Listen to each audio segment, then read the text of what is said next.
안녕하세요. 동갑내기 남자친구와 결혼을 앞두고 있던 20대 여성입니다. 세상에 돈 싫어하는 사람이 어디 있겠어요. 저도 돈 좋아합니다. 그렇지만 남의 돈을 막무가내로 탐내는 것은 안 된다고 생각합니다. 그런데 제가 사랑하는 사람의 가족들이 딱 그런 사람들이더라고요. 그래서 헤어졌어요. 저와 남자친구는 같은 대학교 출신입니다. 같은 해에 같은 전공으로 입학한 동기이긴 한데 처음부터 친해지지는 못했습니다. 저는 조건부 장학생이라고 해서 일정 성적을 유지해야만 해당 학기에 장학금을 받을 수 있었기 때문에 첫 학기부터 좋은 성적을 받아야 한다는 일종의 강박관념에 시달리고 있었어요. 그렇다 보니 돌이켜보면 대부분의 시간을 도서관에서 보내는 재미없는 학생들 중 한 명이었네요. 반면에 남자친구의 경우 옷도 잘 입고 외제차를 끌고 학교에 오는 눈에 띄는 신입생이었습니다. 소문에 의하면 아버지가 무슨 회사 대표라더군요. 저는 원래부터 그런 쪽에는 별로 관심이 없기도 했고 아무튼 서로 친해질 계기 자체가 없었다고 표현하는 게 가장 적절할 것 같습니다.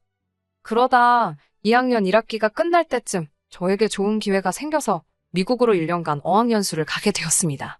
미국에서의 생활은 외롭긴 했지만 여러모로 저에게 유익한 시간이었어요. 현지에서 영어를 배우니 하루가 다르게 실력이 느는 게 느껴지더라고요. 귀국하기로 한 날짜가 2주 정도 남았던 무렵 결국 저는 부모님께 1년만 더 있게 해달라고 부탁을 드렸습니다. 나중에 부모님께서 말씀해 주시기를 당시 외동딸인 제가 해외에서 1년 더 공부하고 싶다 하니 기특하기도 하고 걱정스럽기도 하고 몇 날 며칠 밤잠을 설치셨다고 하셨어요. 아무튼 결국 부모님은 제 뜻을 존중해 주셨습니다. 부모님의 응원과 도움으로 저는 미국에서 2년 동안 어학연수를 한 뒤 한국으로 돌아왔습니다. 복학을 하고 나서야 친하게 지냈던 친구들 중 몇몇은 휴학을 했고 또 몇몇은 나름의 계획들이 있어 당장은 학교가 아닌 다른 곳에 가 있다는 사실을 알게 되었습니다. 강의실에 들어가면 대부분 낯선 얼굴들 뿐이니 서운해 할 일이 아닌 걸 알면서도 괜히 서운하더라고요. 그렇게 혼자 다니는 일이 잦아지던 무렵 우연한 기회로 남자친구를 마주치게 되었습니다.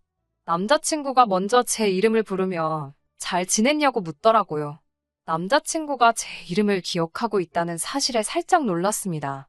마침 수업이 없었기에 학교 앞 카페에서 잠깐 이야기를 나누게 되었습니다. 알고 보니 제가 휴학을 했던 기간 동안 남자친구 역시 군복무를 하느라 휴학 중이었대요. 그래서인지 남자친구 또한 복학 이후로 저만큼이나 심심한 학교 생활을 하고 있답니다. 이후로도 저희는 예전과는 달리 자주 만나고 붙어 다니기 시작했습니다. 저희 둘 모두를 아는 친구들은 의외라고 했지만 저희는 왜 진작에 친해지지 못했는지 서로가 신기해할 만큼 급속도로 가까워졌습니다. 그리고 얼마 지나지 않아 사귀는 사이로 발전했어요. 남자친구의 1, 2학년 때 성적은 처참한 수준이었습니다. 그나마 3, 4학년은 본인도 인정했을 만큼 제 덕을 많이 봤어요. 저는 정말 남자친구랑 나란히 안정적인 직장을 갖고 그 후에 둘만의 가정도 꾸리고 싶었습니다. 다행히 저희 둘의 노력과 진심이 통했는지 졸업 후 얼마 지나지 않아 저희 둘 다 비슷한 수준의 중견기업에 나란히 취직을 할 수 있었습니다. 비슷한 수준의 중견기업이라고 표현을 한 이유는 사회적 인식을 기준으로 말씀드린 거예요. 복지나 연봉 부분에 있어서는 조금 차이가 있긴 있습니다. 제가 연 5천 후반, 남자친구가 연 3천 후반으로 둘이 합쳐 1억이 좀 안 되네요. 비록 파혼하게 되었다고 처음부터 말씀드렸지만 왜 파혼에 이르게 되었는지 말씀드리려면 최대한 객관적으로 저희 조건과 상황을 말씀드려야 할 것 같아서요. 저희 부모님은 두 분 다 공무원이세요. 어머니는 초등학교 교장 선생님이신데 곧 정년 퇴임을 앞두고 계십니다. 아버지 역시 보건 쪽에 공무원으로 계셨고 어머니와 마찬가지로 내년에 정년 퇴임하세요. 하지만 퇴직 후에 관련 기관에 재취업하기로 예정되어 있으십니다. 그렇다 보니 두 분 연금이랑 아버님이 재취업으로 받으실 돈까지 하면 한 달에 1,000만 원 이상 버실 것 같아요. 그 외에도 지금 살고 계신 아파트랑 모아두신 재산이 조금 있으신 걸로 압니다. 재산 규모까지는 정확히는 모르고요.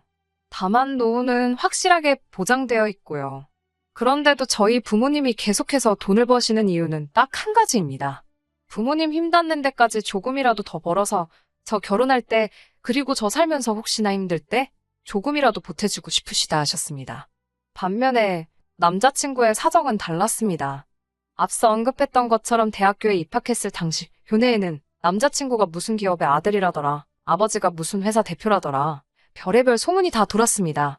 추측컨대 남자친구도 딱히 그런 소문을 바로잡으려 하지 않았기 때문에 소문은 시간이 지날수록 걷잡을 수 없을 만큼 커져갔던 것 같아요. 명품이류에 외제차 타고 통학하는 신입생은 흔치 않으니까요. 저 역시 남자친구와 사귀기 전엔 그 소문을 어느 정도 믿었습니다. 그리고 결론부터 말하자면 반은 맞고 반은 틀리다였어요. 남자친구의 아버지는 중소기업의 월급 사장이었습니다.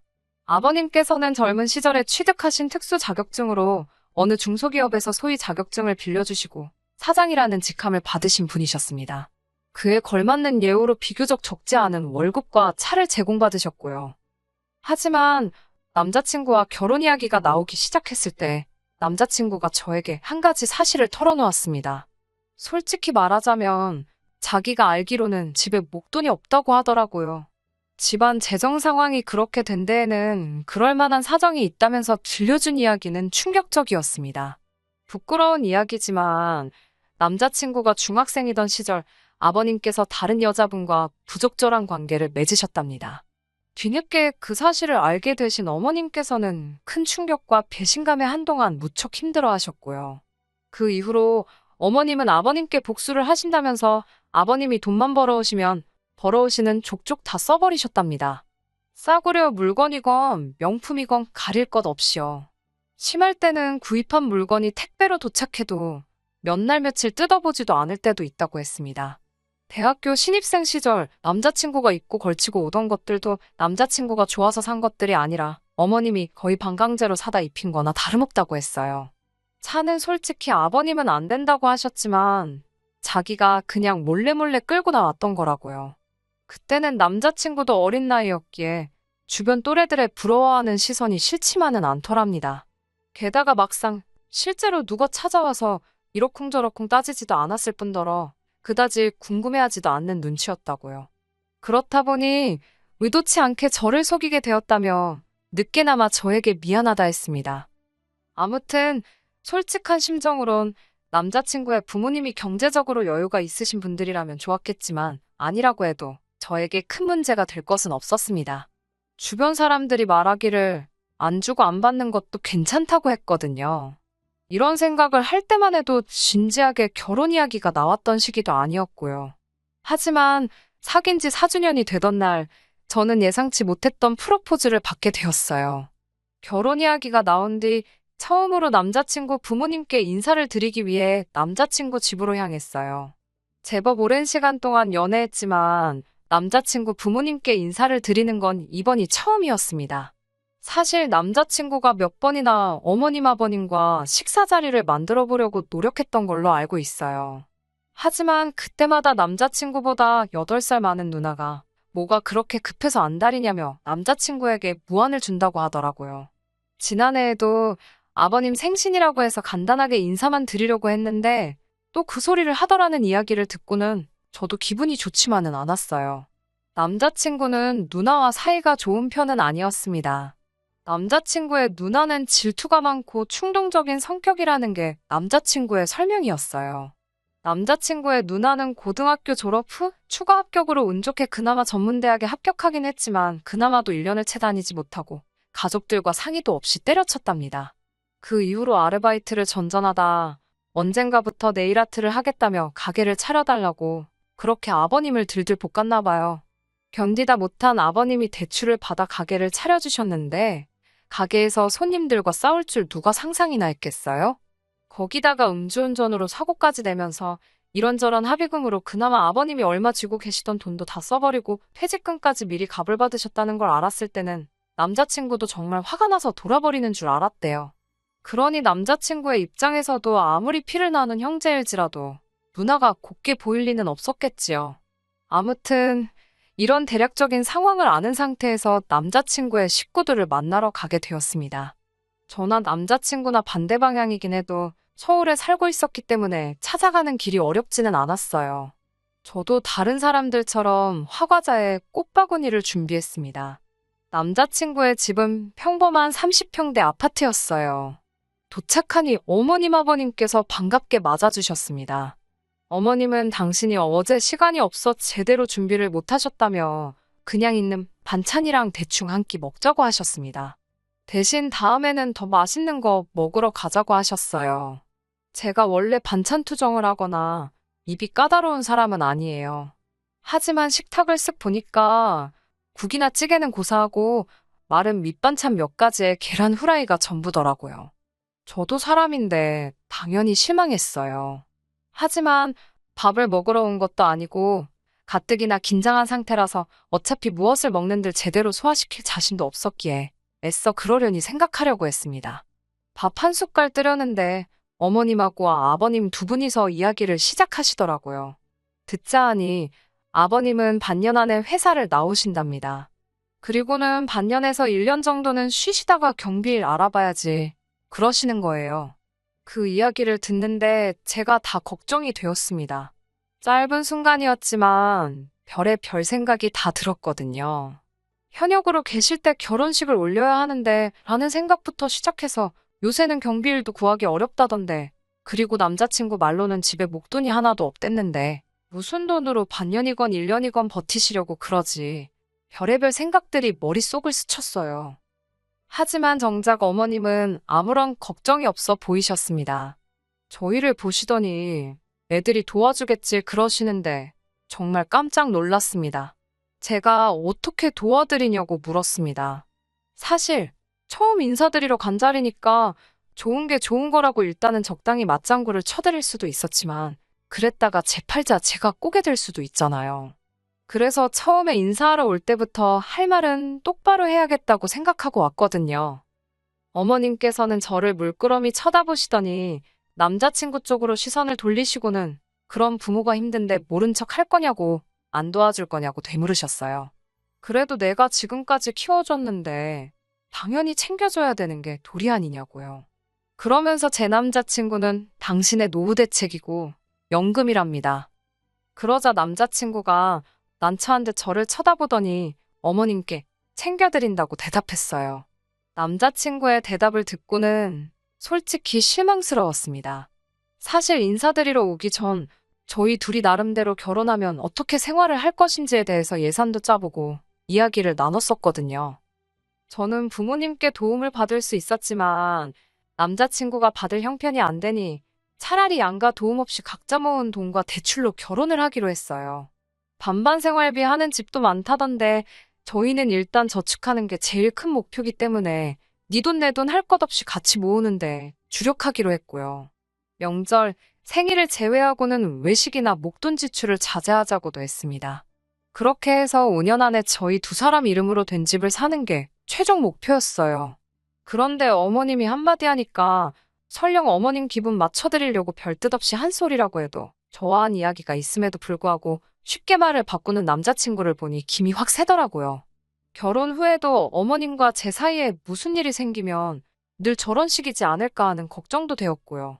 저는 이렇게 된 거 물어보고 싶은 건 다 물어보고 확실하고 깔끔하게 정리를 해야겠다 싶었습니다. 그리고 마침 이때 남자친구의 누나가 집에 들어왔어요. 한참 대화 중인데 자기도 한 자리 차지하고 앉더라고요. 뒤이어 어머님께서 먼저 저희에게 결혼 준비는 어떻게 할 건지 물어보셨습니다. 어머님께 제가 신뢰가 안 된다면 얼마나 도와주실 수 있냐고 여쭤봤어요. 그러자 남자친구가 말한 대로 어머님께서는 지금 들고 계신 현금 목돈이 하나도 없다고 하셨습니다. 그러면서 또다시 저희 결혼 자금을 도와주시기는커녕 당신 코가 석자랍니다. 아버님이 경비 일을 하게 된다고 해도 건강상 일주일에 3일 정도밖에 못 하실 거라서 한 달에 200이 안 되게 벌어올 텐데 그동안 쓰던 가락이 있어서 이제 어떻게 생활을 해야 할지 감이 안 오신다고요. 그 말씀을 하시면서 저희를 번갈아 쳐다보셨습니다. 그리고는 설마 부모를 모른 채 하겠냐며 둘이 합쳐서 한 달에 한 500은 버냐고 물어보셨어요. 그러더니 100만 원만 주면 된답니다. 순간 제 귀를 의심했어요. 어머님께서 저희더러 한 달에 100만 원씩 달라시더군요. 제가 어머님께 어머님도 이참에 나가서 소일거리라도 해보시는 건 어떠냐고 물었습니다. 당시 남자친구 어머님은 저희 부모님보다 한참 어리셔서 60도 안 되셨거든요. 밖에 나가보시면 60 넘어서 현역으로 일하시는 분들 많으시다고 하니까 저더러 심보가 고약하답니다. 돈 얘기 좀 했다고 바로 시어머니 될 사람한테 나가서 돈 벌라는 애가 어딨냐고요. 내가 네 돈 달래든 내 아들한테 받으면 된다며 버럭하시는 어머님을 보는데 한숨이 절로 나왔습니다. 제 돈이건 어머님 아들 돈이건 저희 둘이 결혼하면 부부의 공동자금이라고 설명을 드려도 그건 당신 알 바가 아니랍니다. 더 화가 났던 건 옆에서 남자친구 누나까지 끼어들어서 어머님이 당신 아들한테 용돈 좀 달라는데 제3자가 왜 끼어들어서 감나라 배나라 하냐고 저한테 뭐라고 하더라고요. 누가 제3자라는 건지 결국 제가 언니야말로 제3자니까 빠지라고 했습니다. 그러자 남자친구 누나는 저더러 말하는 사가지 좀 보라며 네가 뭐가 그렇게 잘났는데 아까부터 따박따박 말대꾸냐입니다. 시댁에 그렇게 하라고 배웠냐고요. 짜증이 난 제가 나한테 그러지 말고 어머님이 지금 아버님 은퇴하시면 먹고 사실 돈이 없다는데 해결책 좀 내놔보라고 했습니다. 왜 그 이야기할 땐 입 다물고 아무 소리도 안 하고 있다가 제가 무슨 말만 하면 저한테 난리냐고요. 맏딸이신데 앞으로 부모님께 용돈 좀 드릴 거냐고 물었습니다. 언니도 100만 원씩 드릴 거냐고 하니까 남자친구 누나가 저를 죽일 듯이 노려보더라고요. 남자친구는 지 누나가 저한테 뭐라고 할 때는 입 딱 다물고 한마디도 안 하더니 이제서야 저한테 왜 그러냐며 그만하라고 하더라고요. 남자친구 누나는 자기가 자기 엄마한테 얼마를 주든 그게 저랑 무슨 상관이냐면서 저더러 네가 뭔데 이래라 저래라 난리냐고 고래고래 소리를 질렀습니다. 저도 언니한테 그러니까요. 그게 제가 하고 싶은 말이에요. 저희가 결혼을 하게 되면 어머님한테 용돈을 얼마 드릴지 이야기하고 있는 건데 왜 언니가 끼어드냐고요. 벌써부터 시누이 노릇이라도 하고 싶어서 그러냐고 물었네요. 그러자 남자친구 누나가 약간 얼빠진 표정으로 저를 쳐다보더니 너 미국물 먹었다더니 성격 뭐 같다고 그러는 거예요. 뜬금없이 미국 이야기가 왜 나오나 싶어서 순간 저도 벙쪘습니다. 남자친구도 왜인지 놀래서는 자기 누나한테 그 소리를 지금 왜 하냐고 말리더라고요. 그러니까 그 누나가 제 남자친구를 보면서 너 찝찝해 했잖아. 네 여자친구가 너 만나기 전에 미국에서 혼자 살았다고 집에 남자 몇이나 들였을지 모르겠다면서 걱정했잖냐고 소리를 빽빽 지르더라고요. 그 이야기를 듣는데 너무 충격적이었습니다. 연애 초반에 남자친구가 미국 생활은 어땠냐고 몇 번 묻기는 했는데 그냥 괜찮았다고 가볍게 이야기하고 넘겼거든요. 속으로 그런 생각을 하는 줄도 모르고요. 오늘 하루 종일 들었던 그 어떤 말들보다 남자친구의 속내를 알게 된 게 가장 슬프고 속상하고 이 결혼은 못하겠다 싶었습니다. 주섬주섬 제가 사갔던 화과자를 챙기고 자리에서 일어나는데 남자친구가 저를 잡더라고요. 그런 게 아니라면서 한다는 말이 아주 가관이었어요. 요새 여자들이 문제랍니다. 다들 해외만 나가면 외국 남자들하고 어쩌고 저쩌고 내가 사랑했던 남자가 그런 사고방식을 가지고 있었다니 온몸에 소름이 다 끼치는 기분이었어요. 버는 상대도 해주기 싫어서 남자친구한테 돈 많이 벌어서 네 부모나 챙기고 살라고 했어요. 지 방문 밖으로 한 발자국도 나가본 적 없는 여자 만나라고요. 그 와중에 어머님이 제 손에 들린 화과자를 뺏으려 들길래 환불할 거라고 했습니다. 이런 집에 단돈 몇만 원도 쓰기 싫다고요. 어머님은 윗사람들이 몇 마디 듣기 싫은 소리 좀 했다고 이렇게 큰 소리를 내고 예의가 없냐며 결혼 허락 받으러 온 사람 태도가 이게 뭐냐고 저에게 끝까지 뭐라고 하시더라고요. 그런 어머님께 저는 더 드릴 말씀도 없고 오늘 제가 한 행동에 대해서 일말의 후회도 없다고 했습니다. 절대로 대개 아드님보다 제가 뭐 하나 부족한 것도 없고 저희 부모님마저 어머님 아버님보다 여러모로 나으신 분들이라고요. 아드님 앞길 망쳐놓으신 거 두고두고 아드님께 미안해하시면서 사시라고 했습니다. 뒤따라 나온 남자친구는 저에게 정말 미안하다면서 이렇게 가면 어떡하냐고 저를 붙잡았어요. 하지만 남자친구가 그럴수록 이상하리만치 제 마음은 차게 식었습니다. 그리고 이대로 가면 제 속이 화병으로 문드러질 것 같아서 남자친구 가족들에게 덕담 한마디씩 해줬습니다. 남자친구에겐 앞으로 돈 없는 네 부모 연금 노릇하면서 못 빠지게 열심히 살고 남자친구 누나에겐 나이에 맞게 밥값 좀 하고 어머님은 남 등골 빼먹을 생각 좀 하지 마시라고요. 아버님은 내내 그냥 먼 산만 보고 계셨고 제가 보기에도 좀 안쓰러워서 아무 말도 안 했어요. 그 이후로 남자친구는 몇 번이고 저를 찾아왔지만 이미 전후 사정을 다 하셨던 친정부모님께서 이런 식으로 자꾸 오면 곤란하다고 돌려보내셨습니다. 경찰까지 부르는 일은 없게 하자고요. 남자친구는 자기 인생의 진정한 사랑은 저뿐이라면서 언제든 마음이 풀리면 돌아와 달라지만 그럴 일은 없을 거예요. 사람 보는 눈이 없었던 제가 멍청했지만 이제라도 알게 돼서 다행이라고 생각합니다. 지금도 그 말도 했어야 하는데 하고 한마디씩 생각나긴 하는데 그래도 하고 싶은 말 대부분 다 해서 속은 시원하네요. 많이 좋아했고 몇 년을 만났으니 당분간 허전하겠지만 잘 지내보겠습니다. 끝까지 들어주셔서 감사합니다. 오늘의 사연은 여기까지입니다. 구독과 좋아요, 알람 설정 부탁드리고 더 좋은 사연으로 다시 찾아뵙겠습니다. 감사합니다.